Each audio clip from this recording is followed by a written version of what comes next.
Tapi orang mungkin banyak berpikir ya Bang ya, kok ngapain sih gitu ikutan sama GAM gitu kan. Nah namanya wartawan kan pasti harus dua sisi ya Bang ya. Iya. Nah banyak kan orang itu udah takut kalau udah sama militer, sama tentara, mau polisi, bandit, mereka takut ikut sama GAM-nya. Nah orang nyangkain bahwa GAM ini kan ganas, gahar, segala macem. Emang sih sikap mereka begitu. Tapi Bang, di satu sisi, panglima-panglima ini romantis Bang. Nah, aku kan, itu guys, menarik nih.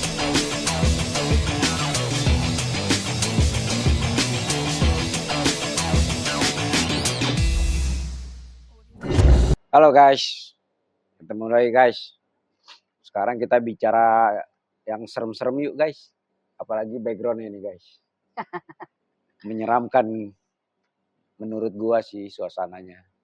Nah kali ini kita ketemu sama ini nih guys. Gua ketemu sama kawan. Dia seorang wanita. Dan wanita kan biasanya lembut kan guys. Yang asik-asik, yang slow. Nah, tapi kali ini lo akan ketemu sama seorang wanita dengan dunia kerasnya guys. Dia seorang jurnalis dan dia spesialis untuk liputan-liputan di daerah konflik. Pokoknya daerah yang hiruk pikuk lah guys. Nah, dia nih guys. Namanya Desi Fitriani. Tetapi biasa di kalangan di kawan-kawan kita ini dia dikenal sebagai Bo. Tante Bo. Jadi, Tante Bo dipanggilnya. Tapi bukan tante-tante dong. Iya. Yang jelas bukan tante-tante. Karena tante girang ya. Tapi jauh nih guys. Ini generasinya lebih deket ke gua nih guys. Iya. Dia generasinya generasi X. Bukan wartawan senior, tapi milenial ya? Lu masuk kadaluarsa. milenial nggak ya? Enggak, udah sebelumnya Bang. Oh X berarti. X, kadaluarsa, hampir. Hampir ya? Hampir pensiun. Ya. Jadi ini dari dulu guys, dari dia masih muda banget, liputannya itu di daerah konflik terus. Misalnya yang dalam negeri ya guys, masih inget nggak kasus Aceh? Mungkin kalau untuk yang generasi Z atau usia milenial awal, kagak tahu kali karena masih SD. Apalagi yang Z mungkin belum lahir. Belum lahir. Dia udah belusukan di daerah konflik guys. Di Aceh, Papua, Ambon dan sebagian, terus udah gitu Poso, terus kemudian Timor Leste, kalau yang di Indonesia ya, yang di luarnya Timor Leste, Afghanistan, Yaman, Myanmar, Gaza ya. Tengah ya, Libya ya. Libya enggak, Gaza 3 kali. Afghanistan, Yaman, Myanmar. Yaman waktu itu ya, konflik ya. Yaman ya. Yaman juga. Nah, tolong Bo. Bukan konflik aja Bang, mukanya juga konflik Bang. Kehidupannya juga mungkin berkonflik. Yang jelas kehidupannya bukan berkonflik kayaknya. Kalau kehidupan lu itu lebih dinamis. Oh dinamis, iya. Lebih berwarna. Berwarna bener Bang. Tapi gue pengen tahu, ada nggak sih dampak lu atau gini, ketika lu meliput sebuah konflik, itu ada dampak nggak sih ke lu? Kalau waktu liputan konfliknya tuh Bang, tapi memang kalau dari psikologis mungkin kata orang lebih emosional ya. Kenapa? Sebenarnya bukan emosional sih Bang. Kalau kita daerah konflik itu kan otomatis kan waspada terus ya, waspada. Sampai dulu waktu pas di konflik Aceh saking lamanya itu kan kalau nggak salah sampai 13 bulan ya Bang ya.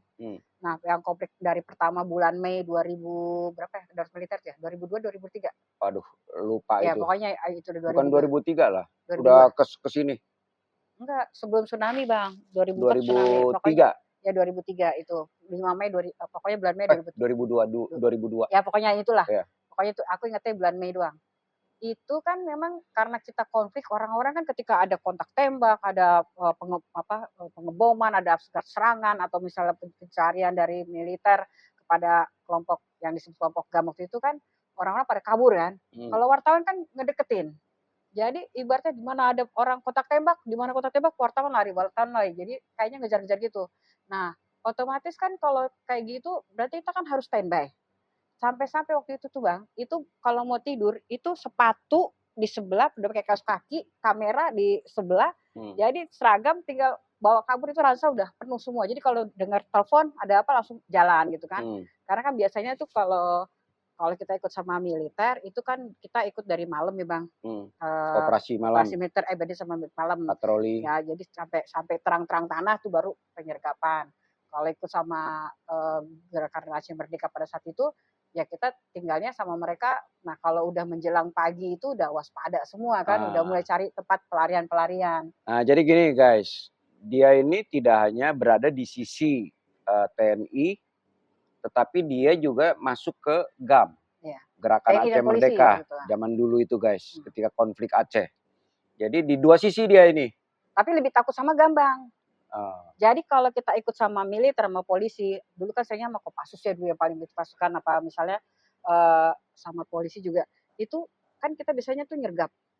Aku pernah tuh Bang lewatin pematang sawah. Jadi itu di kawasan Bukit Hitam Aceh Timur. iya. Itu sampai jaraknya sekitar 300 meter, jatuhnya sampai 4 kali masuk lumpur. Kali itu kan kecil.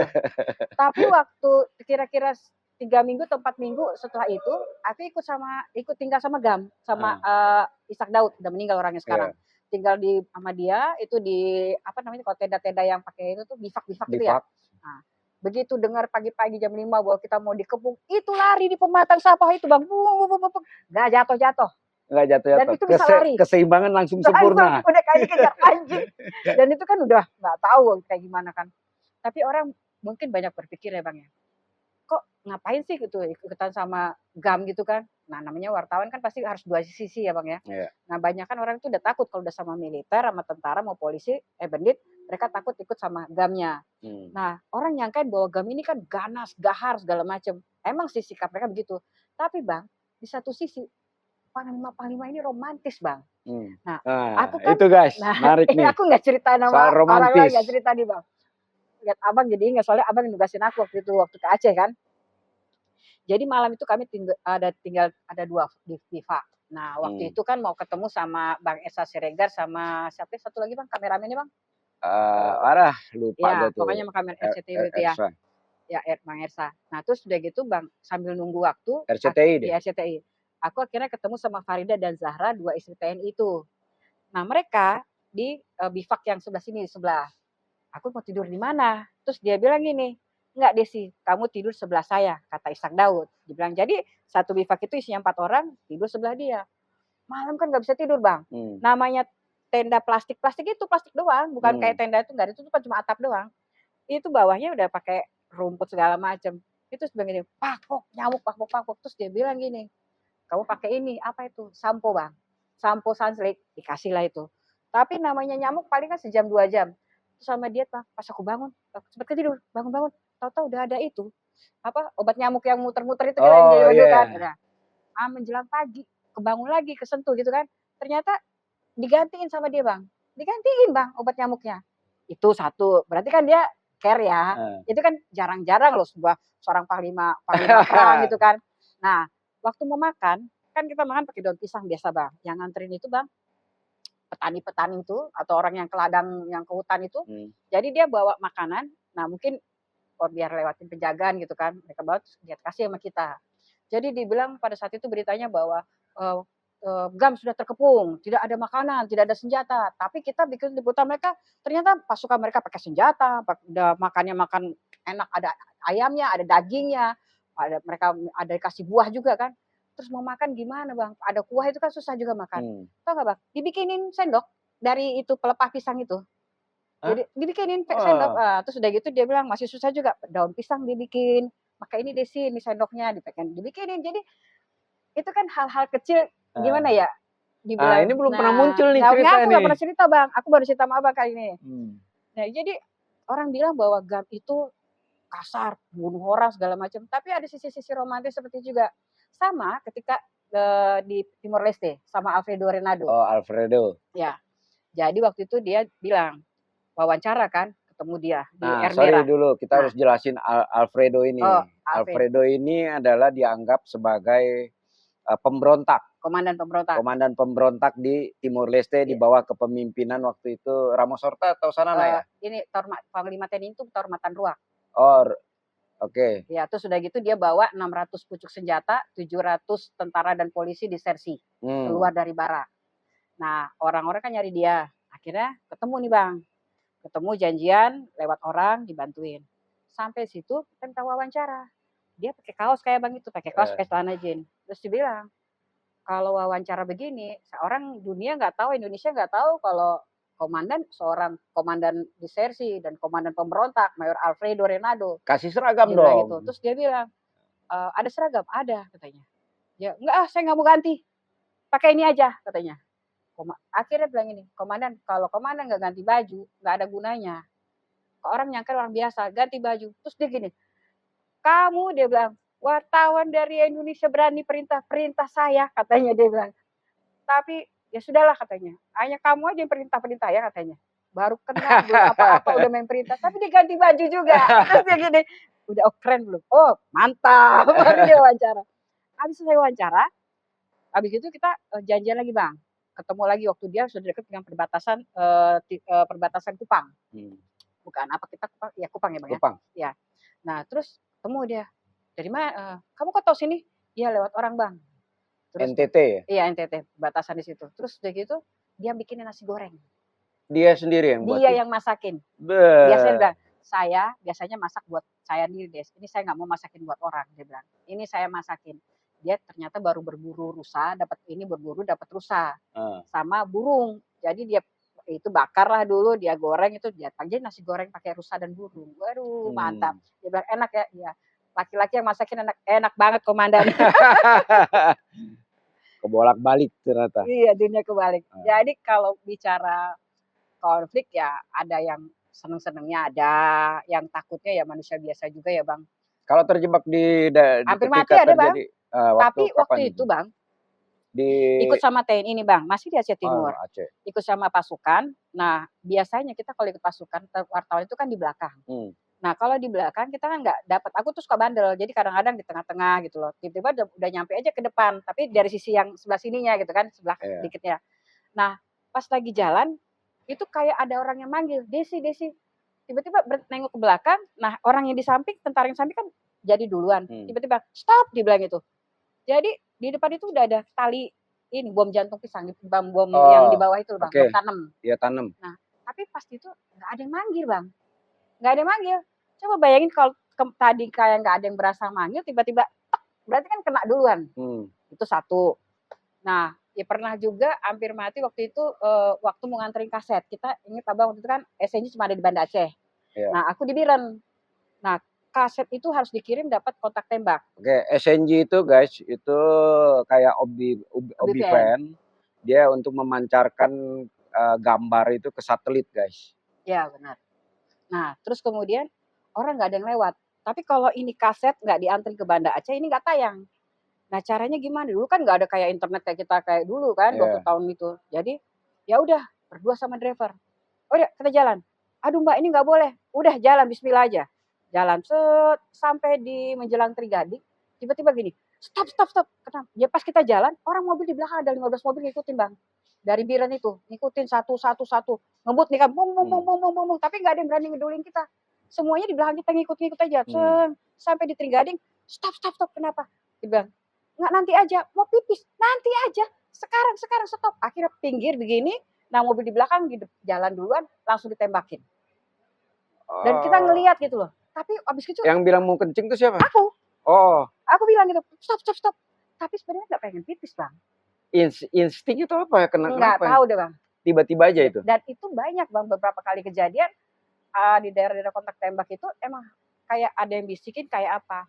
Tapi akhirnya aku berpikir gini, jadi kalau kita ke daerah konflik itu sebenarnya kalau kita punya rasa takut itu nggak jalan semuanya Bang. Jadi kayak ya takut gitu loh, nggak bisa ngapa-ngapain. Tapi kalau kita nilai ta'ala lah gitu ya, udah jadi semua. Dan Abang tahu nggak? Aku mau berangkat ke Aceh itu, Abang kan nugasin berangkat ke Aceh kan? Ibuku tahlilan Bang. Oh gitu. Yasinan manggil anak yatim. Jadi guys, memang untuk di daerah konflik ya, misalnya kayak terutama yang alamnya juga mendukung itu agak masih natural. Nah itu kita tuh biasanya kita akan jalan, tetapi itu melihat situasi hati. Kalau hati pede kayaknya aman jalan gitu guys. Iya benar. Tapi kalau misalnya hati itu merasa nggak enak, mendingan nggak usah jalan, diem aja. Iya. Karena sering kali kejadian, kalau hatinya lagi suasananya nggak bagus kita jalan, ada aja kejadian. Bahkan bisa nyawa melayang itu, guys. Tapi Jadi ada juga cerita, Bang. nah, Aku berapa kali dilamar orang. wah, selesai. Ini romantis nih. Kayaknya dia lagi hari ini, detik ini, hatinya lagi mellow Ini ini kan nih. mau Jadi udah ceritanya mau soal romantisme 2024. ini. Enggak, jadi gini, orang bicara soal konflik waktu itu. Tapi orang bicara kan kadang-kadang, oh konflik berarti kan orangnya kekerasan. Tapi di situ ya macam-macam ya. Ada suka, senang, sedihnya. Waktu itu lagi pembebasan sandera di Filipina. Jadi 10 awak kapal Brahma 12 itu mau dibebasin. Waktu itu kan banyak kelompok kan yang mau ikut bebasin. Tapi akhirnya yang bebasin kan dari Yayasan Sukma waktu itu. Nah, lagi sama-sama nih Bang, lagi sama-sama dengan kelompok Abu Sayyaf itu, kan ada banyak-banyak kelompok. Iya. Ini yang kasus pembebasan sandera di Filipina yang ditahan oleh Moro. Ya, pasukan Moro. Kemudian Abu Sayyaf itu, terus kemudian kita lagi nunggu nih yang 10 orang sandera ini. Terus tapi ngambil gambar gimana? Aku bawa spycam, bawa handycam, tapi nggak bilang wartawan. Itu sendiri? Sendiri, bilangnya sama Pak Badawi waktu itu. Iya, Pak Badawi. Ya, terus bilang. Profesor Badawi. Iya, Profesor Badawi. Bilang gini, gimana cara ngambil gambar? Gua keluarin handycam, udah diprototin, nggak bisa ngambil gambar kan. Aku bilang gini, hello everybody, I'm single from Indonesia. Dia bilang, aku bilang, aku mau cari mujahid. Seorang mujahid dari Filipina Selatan. Ada nggak di sini yang single? Jadi karena waktu awal-awal tuh nggak boleh ngambil gambar, nggak boleh gini, nggak boleh gitu, tegang semuanya. Ya udah kalau buat tegang jadi gimana? Udah kan akhirnya dia tunjuk itu. Oh enggak, terlalu muda karena masih mahasiswa. Bilang udah tua. Habis itu bercanda-bercanda, akhirnya boleh permisi, boleh nggak ngambil gambar ini senjatanya? Oke boleh, cuma 2 senjata ya. Orangnya nggak boleh, udah ambil 2. Ajak bercanda lagi sampai akhirnya dapat itu senjata-senjata semua. Sambil nyolong-nyolong dapatlah itu kelompok Abu Sayyafnya kan. Nah, dapat gambar itu. Selesai ambil gambar, aku duduk. Ini Grand Alpha, komandan Grand Alpha, dia bilang gitu. Desi, are you serious single? Ya, single. Dia bilang. Tinggal di Jakarta? Iya, tinggal di Jakarta. Terus dia bilang, saya komandan mujahid di sini. Abu Sayyaf dia bilang. Tapi dia bilang, saya punya 2 istri. Istri pertama tidak punya anak. Istri kedua punya anak 2 perempuan. Sebagai seorang mujahid, dia bilang, harus punya anak laki-laki. Terus dia tanya, ayu virgin? Dia bilang itu. Aku ketawa-ketawa aja Bang. Dia bilang gitu, maksudnya apa nih ya? Terus dia bilang ini tiba-tiba, I love you, mau nggak jadi istri saya? Hah? Kalau pada saat itu bilang enggak, otomatis kan itu kita disarang siapa? Disarang harimau kan itu kan, Bang, di tempat sama kelompoknya mereka gitu loh. Tapi kalau kita bilang iya mau ngapain gitu kan, udah. Jangan-jangan nggak bisa balik. Iya nggak bisa balik.